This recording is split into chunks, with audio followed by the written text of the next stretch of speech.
Hello everyone, so welcome back to my channel. This is the Metatron speaking, and I've been watching quite a few videos from my fellow content creator Lloyd at Lindybeige channel, and one of the videos that I've watched and I found particularly interesting was the video about modern day armor or modern armor and fencing.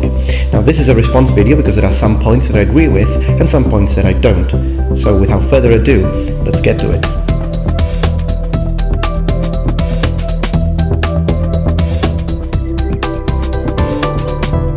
Okay, so first point, I'd like to say that I agree with the man when he says that, yes, this plasticky modern feel or modern look with a historical European martial arts practitioner, it's not really ideal. However, the solution that he presents is something that I cannot agree with. In fact, I'm going to present some points of my own. So Lindy talks about this reenacting or LARP, I don't know what it was, but this activity that he was doing, this hobby that he was doing with his friends. They were fighting and they were dressed, they were using full metal swords, I imagine blunt of course, and they were wearing very little protection. He was saying how that was good because you don't really need armor, modern armor, protective gear, if you've got enough trust with the person that you're sparring with. Well, I strongly disagree. Your own experience is not collatable data, is not enough when you're talking about a global martial art, a global hobby, sport, whatever you want to call it, which involves so many people practicing internationally to always go flawlessly. Mistake will happen. Fingers will be broken if you use metal swords and you don't have enough protection. In fact, you yourself, when you say that nothing really bad happened, then you prove your own point wrong when you tell us about this incident where a friend of yours actually got a spear thrust in the face, and he even had to, of course, stop fighting. He had to have it stitched up. I mean, that is pretty serious to me. And yes, you talk, I mean, of course, I'm not attacking you, I'm attacking the argument. I think you're an amazing person and one of my favorite content creators, but in this case, I want to attack your argument because I think that the fact that you say, well, he's got a beard, so he doesn't even show. What if it was a woman? I mean, at the end of the day, I think that is rather reckless, because if you're using a spear which has, even if it's blunt, has a metal spearhead, and again your friend got a spear thrust in the face, that is really bad. It is a very dangerous situation. It already caused damage, which I think is serious, but it could have gone a lot worse, because if the spear thrust was a few centimeters towards the mouth, he might have broken 3 teeth, and you know, that is a lot of pain, blood, not to mention the financial expenses to fix something like that. And what if he went further up a few centimeters? He might have plucked an eye. You might have lost the ability to see vision. You might have gone blind. I mean, it's too dangerous. You need protection. So having established that I don't feel that the level of trust and the practice you have with your friends is enough to guarantee safety during practice of HEMA, then I think the solution has to involve either the weapons used and the level of threat that they pose when they are presented to your opponent, or the sort of armor or protective gear that you are wearing. Now, a few times, as you know, on this channel there are a few videos where I had some discussions, sometimes even disputes with SCA or Battle of the Nation practitioners, and I do have some friends that are awesome people who do Battle of the Nation, that sort of practice. So I've got nothing, you know, some people are really cool, but other people are not, and just like anywhere else anyways. And I noticed some people practicing SCA, they were sort of belittling HEMA practitioners because of the looks. Okay, so they were saying, wow, you guys look terrible, you should be wearing medieval armor. Well, for you HEMA practitioners, don't really let these people rattle you too much, because at the end of the day, I don't think they're understanding these, not everyone in SEA, but I think these people who taunt you don't really understand what you're doing. Because most of the times, the jewels that you're looking at when looking at a HEMA session is bloßfechten, which is a German word which means only only fencing or unarmored fencing. So if you're doing bloßfechten as opposed to Harnischfechten, which is fencing in armor, you can't really dress people doing bloßfechten in full medieval armor because it makes no sense. Then it becomes Harnischfechten, if you will. Since we are talking bloßfechten, what is the best solution? Well, there are a few possibilities. Some people said we just have people wear full medieval armor so that they look really cool and pretend that they're not wearing it, so they still do bloßfechten, and they use those sort of techniques that wouldn't really work against an opponent in armor.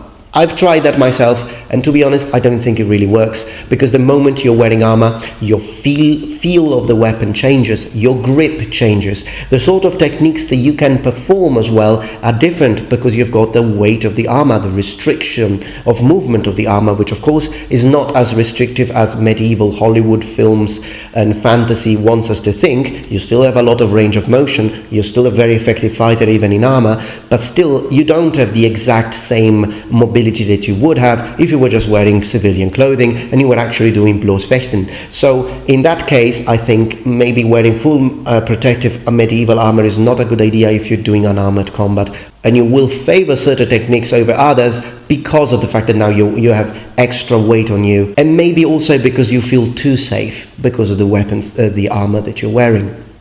So in my opinion, the best option is not removing the armor entirely, because then you will have injuries, is to lessen the threat posed by the weapons. So this is why I think if you want to use full metal, blunt or dull weapons, then you need to armor up. Not too much, of course, but you need to armor up in those areas that could be really dangerous to be hit with a weapon, with a metal weapon. So you need to have a full head protector with a metal mesh. You need to have proper gloves, not sturdy leather gloves like you propose, you say, Lindy, because sturdy leather gloves, even if in your own situation it never happened to break a finger, it will happen. Leather sturdy gloves are not enough protection.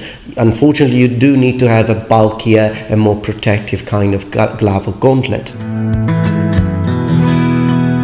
And I know some people, I was reading a thread, and some people were mentioning, no, you shouldn't have too much protection, maybe even nothing for your face and very light gloves for your hands. And then people were mentioning some of the things that Fiore de Liberi himself said, and he didn't really mention too much protection. But the reason why what Fiore de Liberi says in this case is irrelevant is because Fiore de Liberi wrote the Flos Duellatorum in the early 15th century. So the people who were going to him, or to his classes, to learn the sword were early 15th century, possibly noblemen, people who had the right to carry swords, and not everybody did. Of course, the laws changed depending on the country, but let's just say that the majority of people in medieval times weren't allowed to carry swords anyways. So the person who would go to Fiore was a person who was learning self-defense.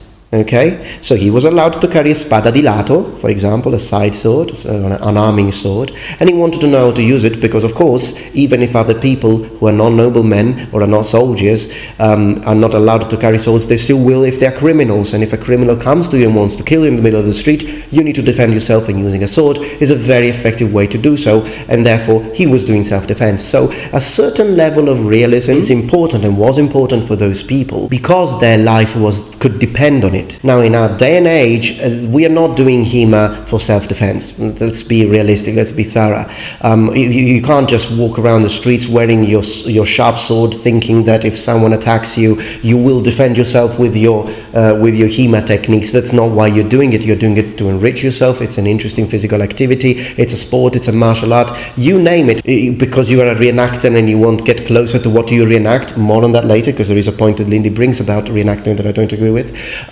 There are loads of beautiful reasons why you would want to practice this sport or this martial art, but self-defense in the streets is not it. So let's imagine this scale of realism, which goes from a real duel all the way up to a fully protective, bulky, super safe version of that duel. Now, we need to find a sweet spot somewhere in between, because no one in history ever chose, no matter how much they wanted it to look realistic, ever chose to start at the bottom of this scale. Because if you really want a duel to be 100% realistic in a HEMA environment, then it needs to be a duel to death with sharp swords, and you can't have that in a sparring session in your HEMA club.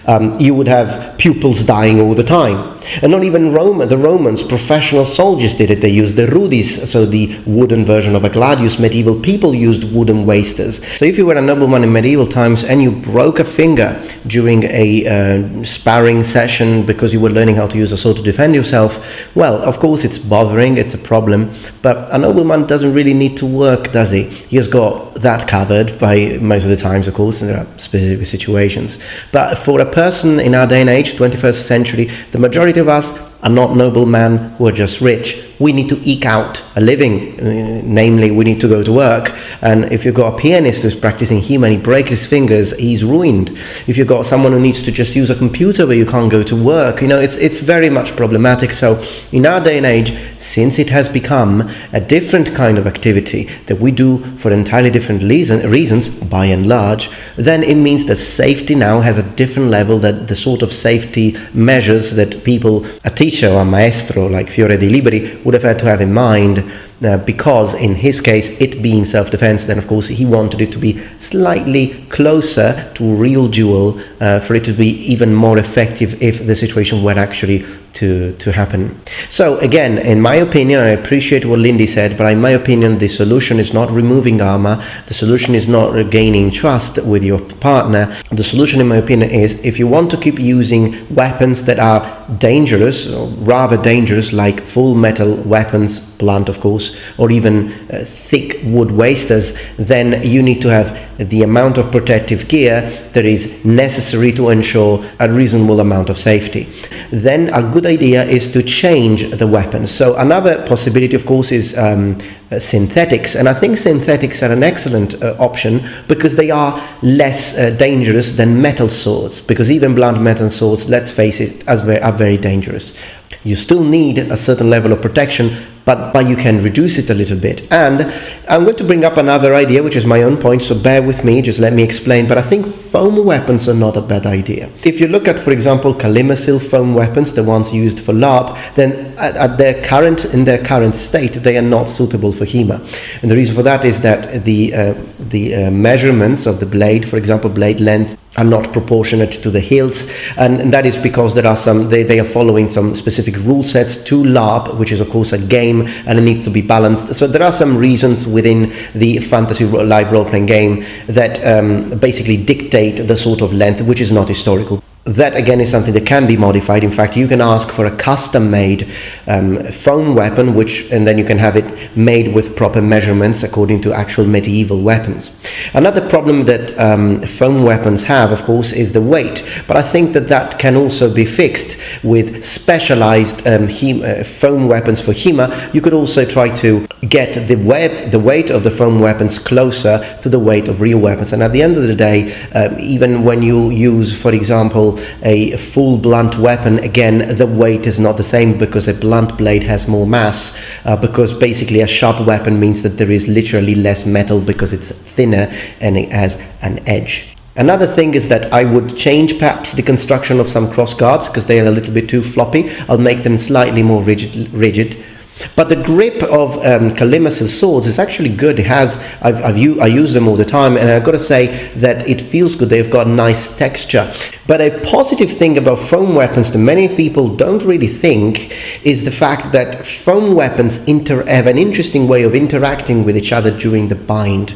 And that is a problem, and one of the most substantial differences between a blunt metal sword and a sharp metal sword. It will basically bite into the weaker metal, and they stick, okay? Instead, when it's to a certain extent. Instead, when you have dull weapons, they slide very easily. So when you practice with dull metal swords all the time, then if you were to engage in a real duel with sharps, then probably some of the techniques that you're used to during the bind would not be as effective because the weapons would behave differently. Now, foam weapons, because of the very texture of the material that they're made, they tend to stick.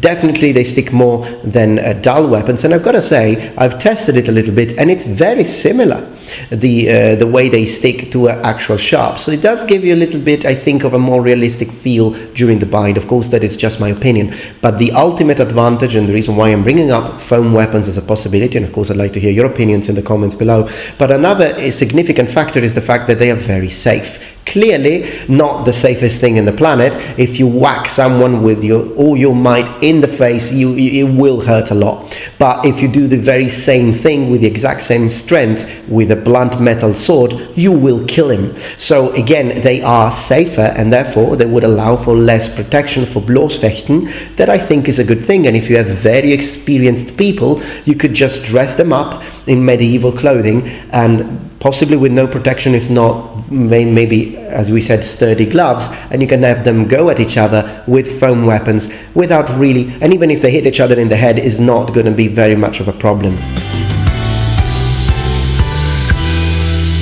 Okay, here is another point that I don't really agree with. HEMA is half reenactment? No, I don't think it is. HEMA, Historical European Martial Arts, is its own thing.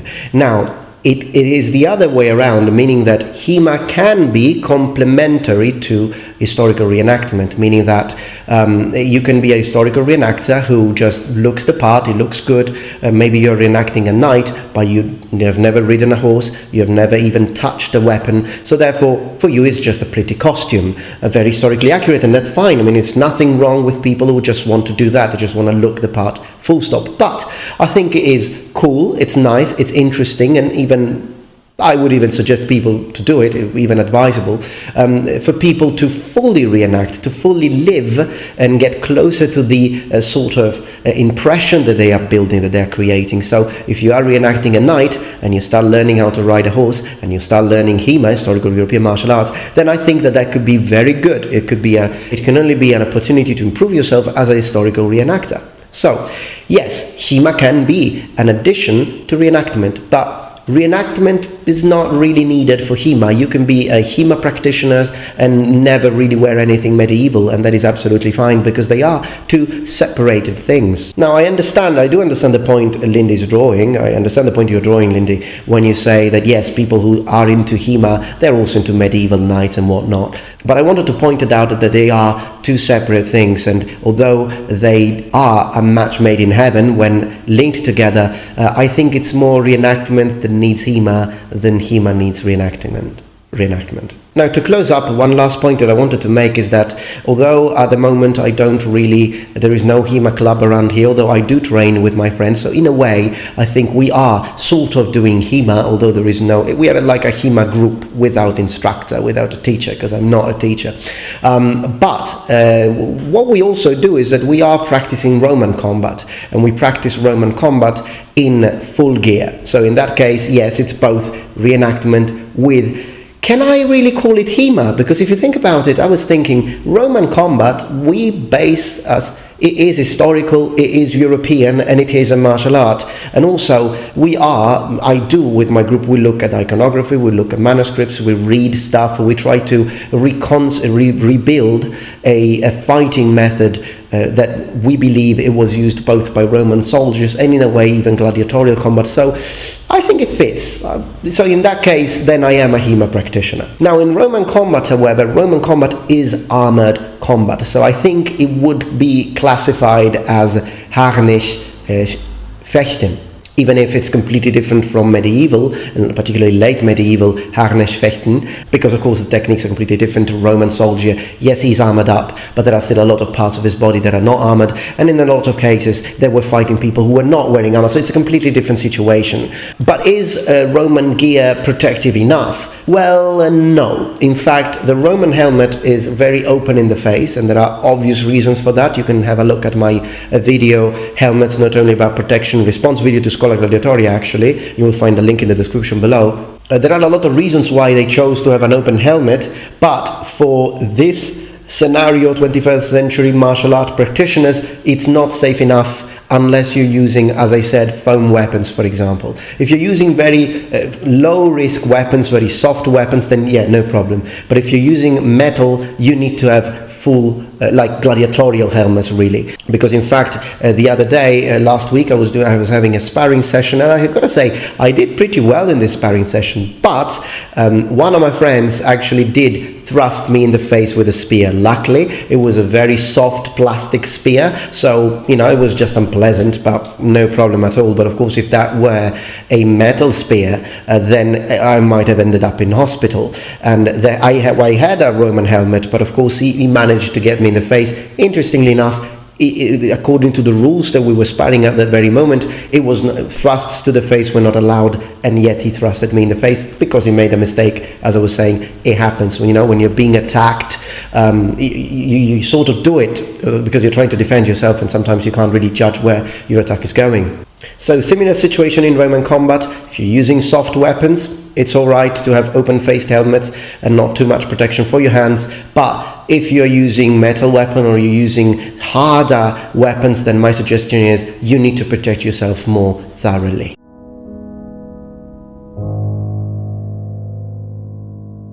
Well, actually, is that really that odd, that strange? I mean, when I spar, I will go full speed. Of course, I won't whack you with all my might and strength with the sword, because at the end of the day, the sword is a technical weapon, so there is not even reason to do it.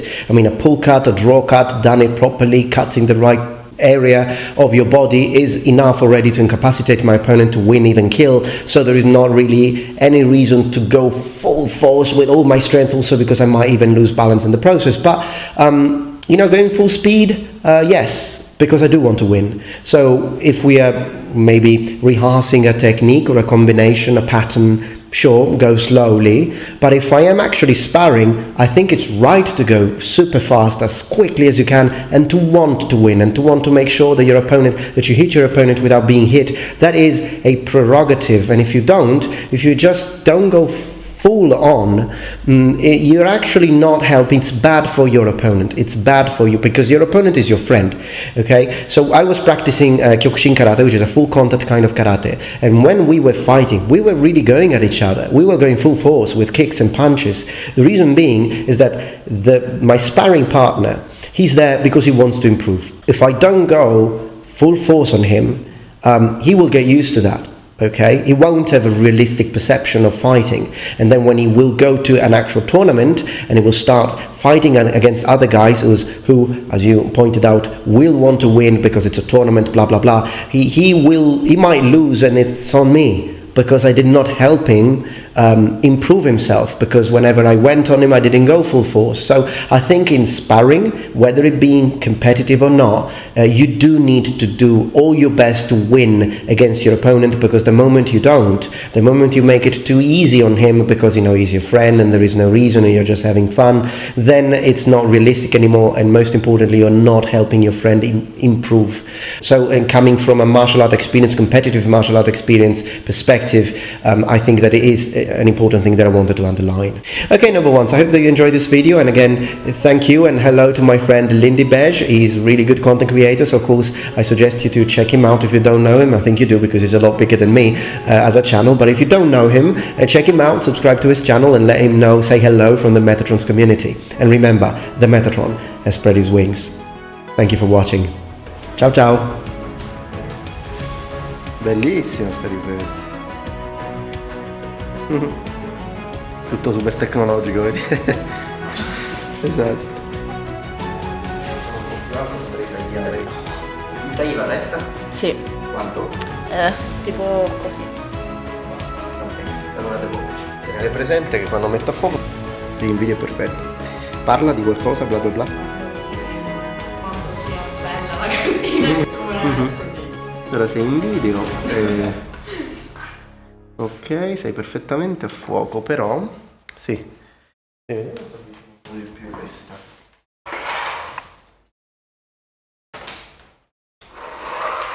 Io e il mio amico Maripino facciamo i test del fuoco. Sì, ottimo. In bianco, sono di nero. Ok.